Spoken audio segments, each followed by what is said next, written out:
Aqui conosco no portal HSM, Walter Piratiani, que é sócio-diretor da Piratiani Desenvolvimento de Empresas, uma consultoria especializada na gestão da inovação. Walter, muito obrigada por ter aceito o nosso convite. Um prazer, Patrícia.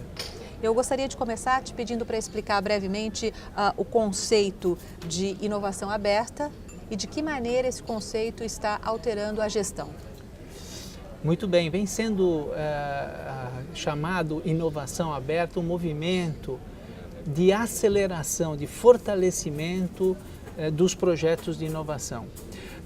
O que significa isso em poucas palavras? Aqueles projetos que não estavam perfeitamente alinhados com a estratégia das empresas, que às vezes acabavam morrendo, são tirados de dentro da organização, incubados como uma nova empresa. Então isso é uma forma de inovação aberta. A segunda forma de inovação aberta é trazer tecnologias de fora que também sejam como aceleradores dos projetos internos. Isso tudo para aumentar a intensidade da inovação. Isso tudo para fortalecer os projetos de inovação. E de que maneira isso altera o conceito de gestão?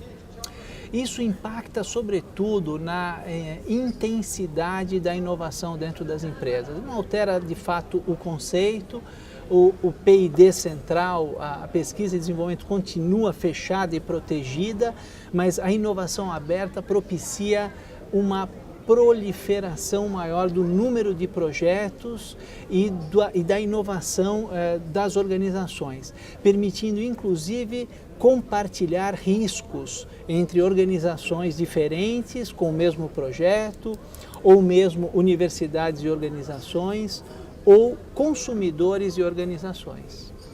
Walter, você comentou comigo antes do início da entrevista que existem muitos incentivos fiscais do governo que estimulam a inovação e que muitas vezes não são usados pelas empresas. Quais são esses incentivos e por que eles não são tão usados como poderiam ser? É verdade, Patrícia, nós temos um caso no Brasil claro de sucesso com uma política pública, que é a PDP, Política do Desenvolvimento Produtivo, o arcabouço de leis, basicamente Lei do Bem e Lei da Inovação, e temos 500 empresas que usam esses incentivos, usam bem. Só no Brasil? Só Apenas 500 empresas, é muito pouco. Atribuímos isso principalmente a 3 grandes distorções. A primeira distorção é acreditar que as empresas não sejam inovadoras. As empresas são muito mais inovadoras do que acham que são. Elas chamam inovação de assistência técnica, de marketing, quando na verdade estão fazendo P&D.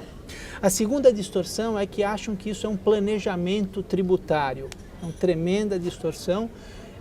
Os incentivos são para o fortalecimento das engenharias, para o fortalecimento das áreas de P&D.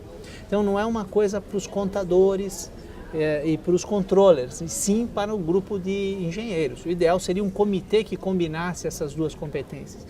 E o terceiro grande problema é achar que isso dá muito trabalho.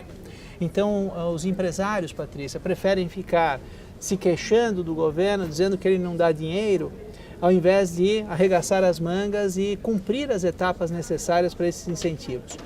4 bilhões e meio de reais foram dados pelo governo federal para as empresas para que fortalecessem a inovação. De 2005 a 2010, a 2011 agora, 4 bilhões e meio. É muito dinheiro. Precisamos estar mais atentos a isso. O conceito de inovação, ele é acessível à pequena e média empresa? E esses incentivos que você mencionou podem ser usados também por essas empresas? Podem. A barreira apenas é a questão do lucro real. Esses incentivos são e só poderiam ser para as empresas que têm regime lucro real e não lucro presumido. Mas a pequena empresa deve estar atenta. Às vezes vale a pena sair do lucro presumido e passar ao real por conta justamente dos incentivos. Depende do quanto ela está investindo em inovação, em P&D. E muitas vezes, Patrícia, para a pequena empresa é vital a inovação. É o que fará com que ela sobreviva no meio das outras empresas que nós chamamos de Ctrl+C e Ctrl+V. São as empresas copiadoras, né? Então, para uma pequena empresa pode ser a estratégia de crescimento, a estratégia de fortalecimento. Para terminar, Walter, eu queria te pedir para fazer um panorama das empresas brasileiras no quesito inovação e uma comparação entre as nossas empresas e as empresas no resto do mundo. Estamos atrasados, temos que correr muito. Nossas organizações mal sabem nos dizer quanto investem em P&D. Sabem quanto gastam com propaganda, com marketing, mas não sabem quanto gastam com P&D. Precisamos fortalecer as engenharias, fortalecer as áreas de pesquisa e desenvolvimento para alcançar os níveis Japão, China e Estados Unidos, que são bem maiores do que o nosso. De uma maneira geral, imagine que os Estados Unidos, a China e o Japão investe 4% do seu PIB em P&D e nós estamos abaixo de 1%.